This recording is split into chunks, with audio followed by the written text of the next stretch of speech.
Ito magbibigay ng encouragement sa atin na patuloy na kumatok sa pintuan ng Diyos dahil pagbubuksan at pagbubuksan niya tayo.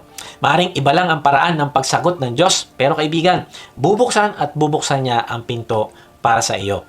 Ang pakikipag-usap din ng tuloy-tuloy sa Diyos ay magiging daan para malaman natin ang kanyang kapamaraanan at hindi tayo mahulog sa paghiling ng masyadong demanding sa Diyos. Lord, bakit ako pa? Ang tagal ko na nag-aantay.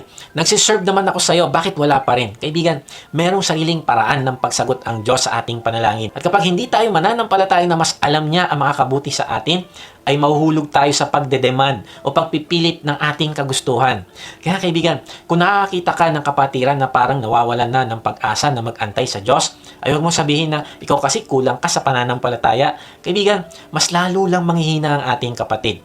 Huwag mo siyang sabihan na Kristiyano ka pa naman, pa-Bible study ka pa. Kaibigan, sa halip na sabihin mo ang mga ito o isipin mo sa isip mo, ay puntahan mo ang iyong kapatid at palakasin mo siya. Kausapin mo siya ng kayo lang dalawa at walang ibang nakakarinig. Payuhan mo siya bilang isang kapatid sa pananampalataya. Ipakita mo sa kanya na mahal mo siya, kaya mo siya kinakausap.